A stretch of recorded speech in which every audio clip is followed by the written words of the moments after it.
75वें स्वतंत्रता दिवस की हार्दिक शुभकामनाएं। जैसा कि आप सब लोग देख रहे हैं कि हमारे गार्ड्स फ्लैग मार्च करते हुए एमपी थिएटर पर पहुंच चुके हैं।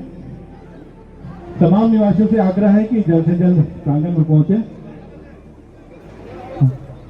हमारे बीच आज हमारे माननीय वरिष्ठ नागरिक और भारतीय सेना से रिटायर्ड कर्नल जैन उपलब्ध हैं, मौजूद हैं। मैं आग्रह करूंगा कि कर्नल जैन अंकल और हमारे हाइट पार्क एओ के अध्यक्ष श्री अश्विनी त्रिपाठी जी झंडोत्तोलन कार्यक्रम के लिए कृपया स्टेज पर आए। आप सभी निवासियों से आग्रह है कि झंडारोहण के बाद सब लोग राष्ट्रगान के सम्मान में अपने अपने स्थान पर खड़े होंगे।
भारत माता की, भारत माता की, वंदे वंदे, भारत माता की।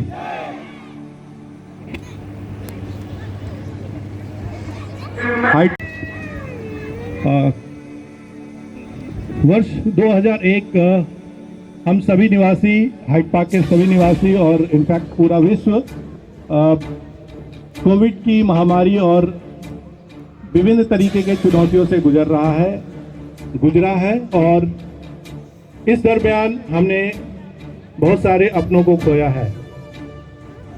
सिर्फ हाइट पार्क की अगर बात करें तो इस कोविड महामारी के अंदर करीब हमने अपने 25 और उससे ज़्यादा साथियों को, अपने परिवार के सदस्यों को खो दिया है कोविड महामारी के दौरान।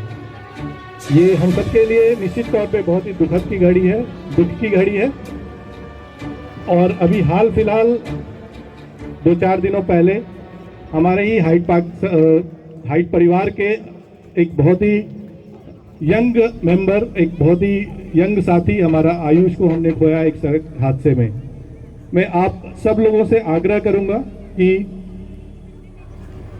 उन सब लोगों के लिए जो जिन साथियों को, जिन परिवार के सदस्यों को हमने खोया है, आप सब लोग एक रिस्पेक्ट के तौर पे हम सब लोग हाइट पार्क के सभी सदस्य 2 मिनट का मौन रखेंगे।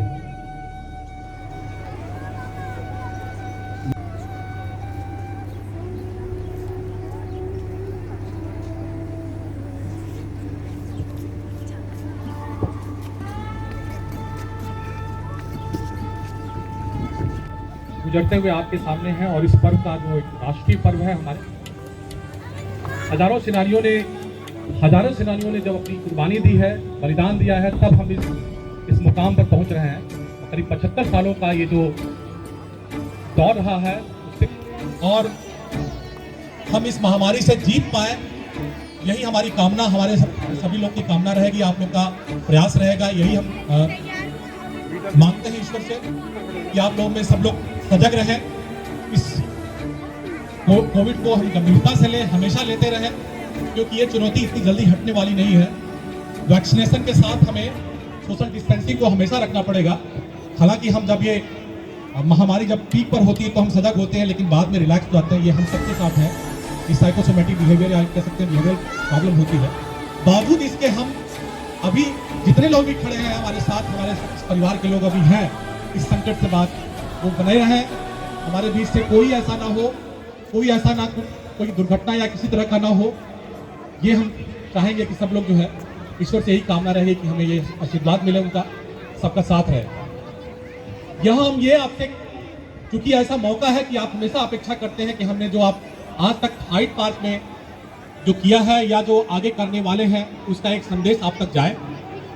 जो तरीके होते हैं हम लगातार उस पर करते हैं। तो इस कोविड को हम इग्नोर नहीं कर सकते। इस कोविड के जो पिछला जो सेकेंड वेव था, सेकेंड वेव के दौरान हम लोगों ने जो किया, आपके आशीर्वाद से, आपके सहयोग से, आपके सुझाव से, जो भी रिसोर्सेस थे उसको जो किया, उसका एक बार आपको याद दिलाना जरूरी है, क्योंकि चुनौती कितनी गंभीर है उसको याद रखिएगा। जो बीमार हुए, अपनी भरसक कोशिश किया कि उनको हम लोग फूड जो एक सेवा रसोई है उसके जरिए उनकी मदद कर सके। ऑक्सीजन सिलेंडर और ऑक्सीजन कंसंट्रेटर के साथ उनका सहयोग हमने किया। आइसोलेशन सेंटर भी खोला हमने।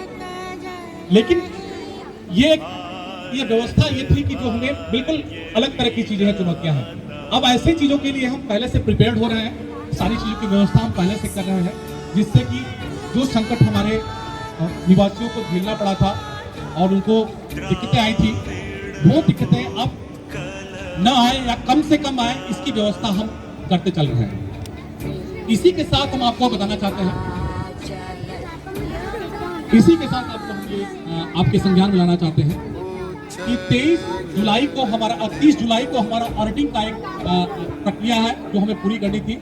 लेकिन कोविड के दौरान जो चीजें जो डिले हुई, उसकी वजह से हमने इसको 30 अगस्त तक का रखा है। इसमें बिजली के और फाइनेंशियल ऑडिटिंग की सारी रिपोर्ट आपके सामने रखेंगे, और जो भी सरप्लस होगा, जो होगा वो आपके निर्णय पर उसका हम निर्णय करेंगे। इसके साथ हम जो भी जो हमारे एसेट्स हैं उसके डिप्रिसिएशन को देखते हुए हम उसके साथ आपके पास आएंगे और पारदर्शी तरीके से आपके पास रखेंगे कि जो निर्णय आप करेंगे उस चीज़ों को कि कैसे किया जाए वो हम आपके सामने रखेंगे। तो ये फंडिंग के संदर्भ में हुआ। दूसरा पहलू ये आता है कि जब हम प्रशासन देखते हैं, जो हमारी जिम्मेदारी है, उस दौरान हमें कई तरह के अलग अलग चैलेंजेस झेलने पड़ते हैं। मौजूदा समय में पिछले 1 महीने से जो हमारे लिए चुनौती आई थी और जो बिल्कुल यूनिक तरह की थी, वो चैलेंज था कि यहाँ पे जो आवश्यक है बाजार के हिसाब से, यहाँ पे प्रॉपर्टी डीलर होने चाहिए, ठीक है, मानते हैं। लेकिन एओ का एक नियम है और उस नियम के साथ उनको करना होता है। उनकी ऐसी हरकतों से, उनकी ऐसे कारगुजारी से करीब 7 से 8 लाख का नुकसान हमारे एसोसिएशन को हुआ। उन्होंने एसोसिएशन को भी धोखा दिया, हमारे ओनर्स को भी मुगालते में रखा, उनको गुमराह किया, और बिल्डर के कुछ लोगों से मिल करके उन्होंने एक घपलेबाजी की। मेरे साथ चुनौती आई थी कि मैं जानता हूं कि जो मैं निर्णय लेता उससे मेरे ओनर्स को, मेरे रेजिडेंट्स को दिक्कत हो जी, किसी को किराए पे लेना, कुछ पे करना है। लेकिन मैंने एक ही सबसे आग्रह किया कि आप धैर्य रखिए, इस पैसे की वसूली करने जरूरी है बिल्डर से या ब्रोकर से, अन्यथा ये कॉर्पस का पैसा, ये आपके वो पैसा है जो आपात की स्थिति में काम आएगा। और हमने दृढ़ संकल्प लिया कि इसमें किसी को छोड़ेंगे नहीं। ब्रोकर को, सारे ब्रोकर को हमने सीज कर दिया, बिल्डर के सारे एक्सेस को हमने सीज कर दिया। इसके लिए मजबूर किया कि इसके लिए वो तैयार हो, वो तैयार हुए। ये गलत हुआ है, कानूनी रूप से गलत हुआ है। और उसके बाद जो भी 7 से 8 लाख रुपए अभी और आएगा, हो सकता है बढ़ जाए, वो एसोसिएशन के पास आएगा। और ऐसे में जो प्रॉपर्टी डीलर, ठीक है, सबके कई वो होंगे संबंध होंगे, उनको हम यहाँ से रफा दफा कर देंगे। ऐसे लोगों को कतई नहीं रखेंगे जो किसी तरह का धोखा दे, बरगलाएं और नियम कानून के विरुद्ध काम करें। ऐसे लोगों को हम यहाँ नहीं रहने देंगे। ये आपके सामने साझा कर रहे हैं। और अपने लोगों को भी हम कह रहे हैं कि आप जो भी ब्रोकर होना जरूरी है, लेकिन ऐसे लोग जिन्होंने भरोसे में धोखा दिया है और एक गलत काम किया है और अनावश्यक रूप से हमें फंसाने की कोशिश की है कि ये एओ की मिली भगत से हो रहा है, हमारे नाम पे पैसे ले लिया है उन्होंने, कहाँ डाला क्या किया, ये बात की बात है। मुझे पहले एसोसिएशन का पैसा चाहिए, तो हम वो वसूली कर रहे हैं। उसे करने के बाद आपके सामने हम आएंगे कि कितना वसूल कर चुके हैं, किन किन लोगों का है। और मेरा अपने ओनर से, जो रेजिडेंट्स हैं, उनसे आग्रह है कि ऐसे बहकावे, झूठे वायदे में और गलत तरीकों को मत फंसे। उनके अपने जो रजिस्ट्री है वो सवालों घेरे में आ जाएगा, उसकी लीगलिटी सवालों घेरे में आ जाएगी, जो उनका यहाँ आना हुआ वो सारी चीजों पे सवाल खड़े हो जाएंगे और एक अलग तरह का डायमेंशन हो जाएगा जो उनके लिए असुविधा होगी। और वो कहेंगे कि तो हमने हमको एओ ने बताया नहीं। तो ये लोग गंभीरता से इस बात को रखें। तीसरा पहलू जो आता है कि इस बीच में हमने बिल्डर से जो भी काम कराने का फैसला किया, जो भी उसमें जो डिले हो रहा है उसको हमने टेस्ट किया।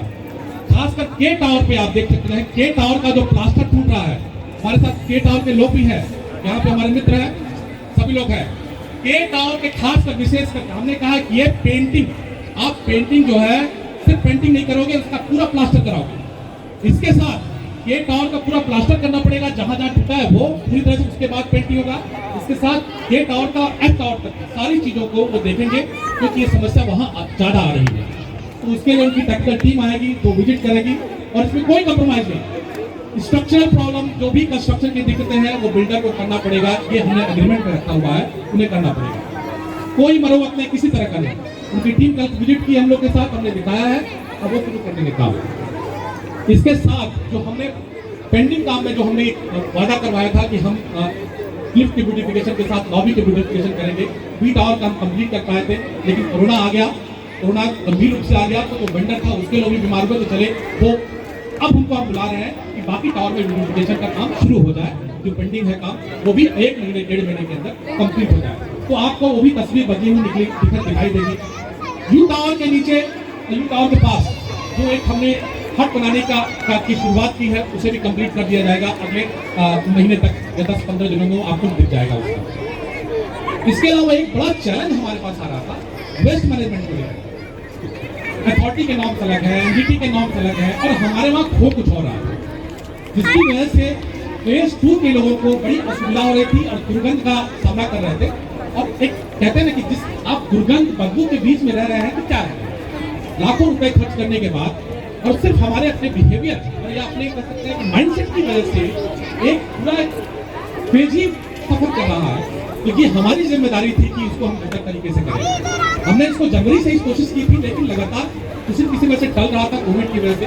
लेकिन फिर हमने टेकअप किया इस इशू को, और आपको याद है कि जुलाई से हमने इसको लिया है। हम 90% तक सफल हो गए हैं इस काम में, और करीब 30 दिनों तक हमने लगातार किया, क्योंकि एक साइकोसोमेटिक बिहेवियर होता है। एक बिहेवियर कहते हैं कि अगर लगातार आप कोई काम 1 महीने तक करते हैं या 21 दिन तक करते हैं तो वो आपके हैबिट में आ जाता है। तो हमने डेलिबरेटली इसको किया, लेकिन इसमें भी हमें चुनौती आ रही है कि कुछ लोग ऐसे हमारे निवासी हैं जो जाने अनजाने जानबूझ करके, ये मैं नहीं कहूँगा क्योंकि जो डेटा आ रहे हैं वो बड़े ही डिस्टर्बिंग डेटा है, वो जानबूझ करके 1 या 2 दिन कूड़ा नहीं देते हैं, और वो उनके टावर के नीचे या कॉमन एरिया में कूड़ा फेंका हुआ मिलता है। और ये हमारे लिए चैलेंज है कि हम कैसे उस पर आइडेंटिफाई करें, और बहुत स्मार्टली वो उसको करते हैं, इससे हमारे चैलेंज आ रही है। लेकिन हमने ये डेटा कलेक्ट करके, जितने डेटा आए हैं वो एनजीटी को देंगे, अथॉरिटी को देंगे, क्योंकि उनके सामने तस्वीर है। हमारे सोसाइटी के फोटो लेकर के डिपार्टमेंट में कंप्लेन किए गए हैं, पति जो हम सफाई कर रहे हैं, ऐसे कूड़े जो कॉमन कूड़े आते हैं उसका फोटो वो लेकर के जो यहाँ पे कलेक्ट होता है, क्योंकि कहीं आप कलेक्ट करेंगे तो उसको डिस्पोज आप करेंगे। दिस इज द प्रोसेस, क्योंकि अथॉरिटी कूड़े को बाहर नहीं रखने देती है। ऐसे में उसकी तस्वीरें लेकर के पोस्ट किया गया।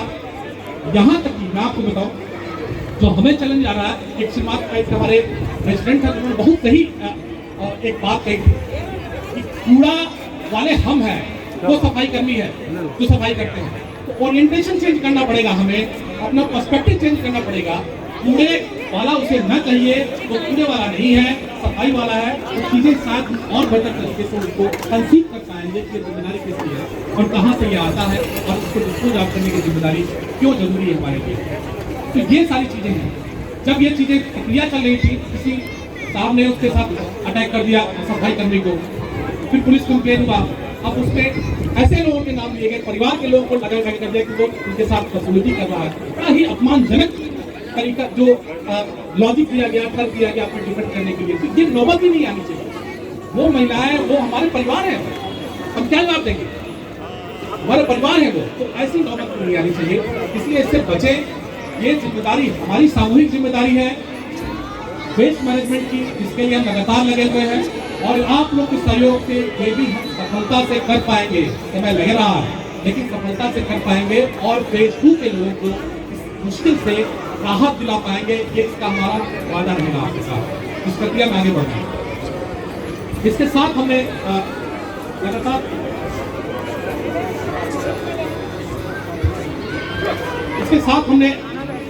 जो प्रोमिसेस किए हैं आपके साथ, हमने लगातार आपसे कही कि हम कैसे इसको सस्टेनेबल बनाएं, उस दिशा में चल रहे हैं।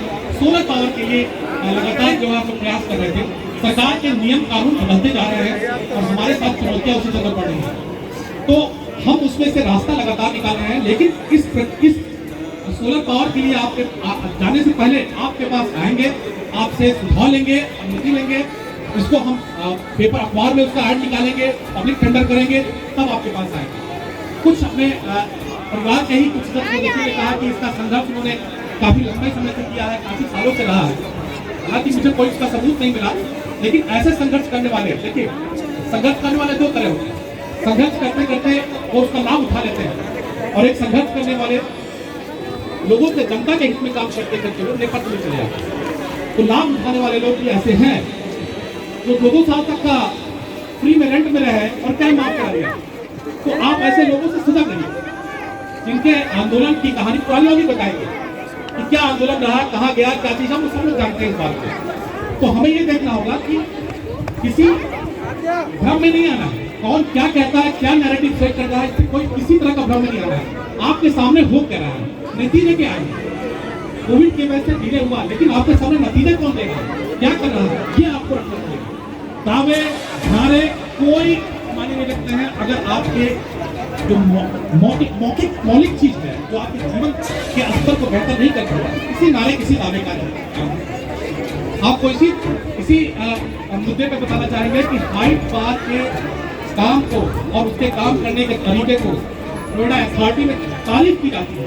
आज के तारीख में जो बिल्डर पे दबाव बन रहा है, लोगों ने हमसे सहयोग मांगा, अलग जो फोरम है और जो फेडरेशन है कि आप सहयोग कीजिए हाइट पार्क को अपने कैसे तैयार कर रहे हैं, जिससे कि बाकी और रेजिडेंट।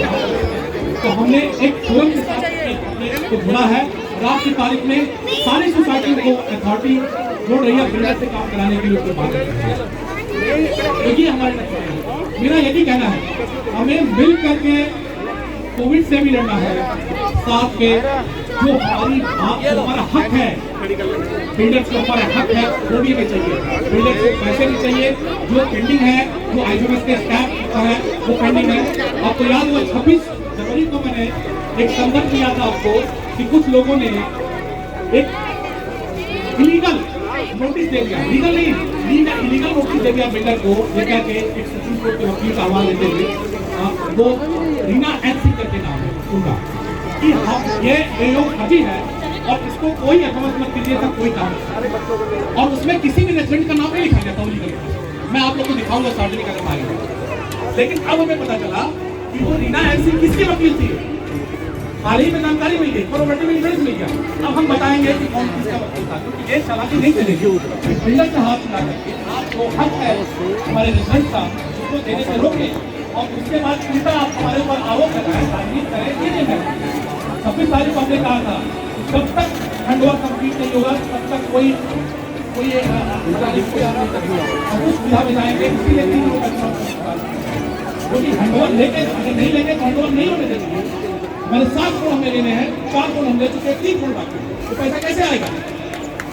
इसके लिए हमें इस चीज को चाहिए जो लड़ सके उससे। अब अभी 7-8 साल रह रहे हैं, जो 30 करोड़ की लेंगे उससे सारा काम भी कराएंगे, जो आ रही है उसको ठीक भी कराएंगे मिलकर, और किसी में दम मत बताए। तो हम वो काम करा रहे हैं।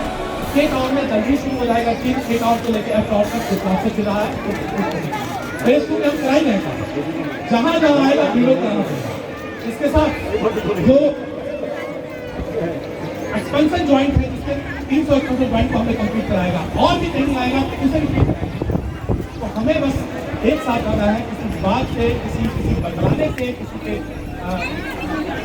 फर्जी एलिगेशन लगाने से हमें मिलकर रहना है और इस कोविड के साथ रहना है और जो हमारा हक है वो हमें मिले। इसी के साथ मैं आप लोग से अपनी इंक्वायरी को विराम देता हूँ और मैं आप लोग से कहूँ हाँ एक है हमने लाइन के जो सर्विस क्वालिटी इंप्रूव करने के लिए हमने लगातार उसको इंप्रूव करने के लिए हमने नया स्टेट मैनेजर अपॉइंट किया है जिससे सुहाग है सुहाग है उनका अपॉइंट किया है वो एयरपोर्ट से रिटायर्ड है। हम ऐसे लोग को रख रहे हैं जो ईमानदारी से निष्ठा से काम करें निष्ठा से काम करें और नतीजे दें। तो हमने एक एयरफोर्स के रिटायर्ड को अपने ऑफिसर को बुलाया रिटायर्ड है उसको वो आप चीज़ों को बदलेंगे। उसके बाद उन्होंने पहले एक्शन किया और उसके बाद हमें रिपोर्ट के लिए यहाँ देखते हैं और वो बदलाव देता है वो आपको जो कमियाँ हैं उसको सख्ती से निकल रहा है यही कोशिश तो सर्विस की क्वालिटी इंप्रूव करना वो पेंडिंग काम उसको कंप्लीट करना और कुछ करने वाले हैं यही करना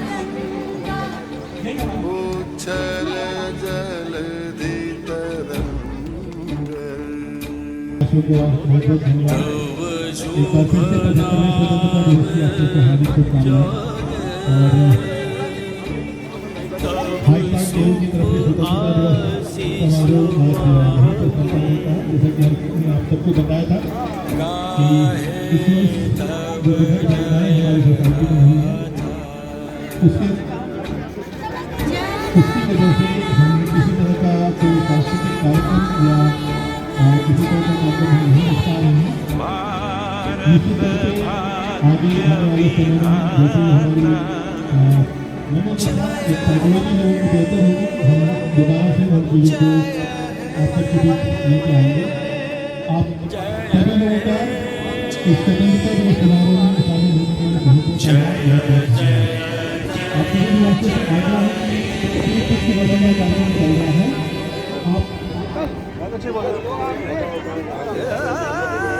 आप सभी लोगों से आग्रह है कि आप स्वीट मिठाइयाँ जरूर लेके जाएं। जो हाई पार्क के स्टाफ है वो आपकी सीट तक भी पहुँच रहे हैं और अदरवाइज हमारे स्टेज के बाईं तरफ यहाँ पे वितरण का भी कार्यक्रम चल रहा है। आप सब लोगों से आग्रह है कि आप सब लोग अपनी मिठाइयाँ लेके जाएं। धन्यवाद।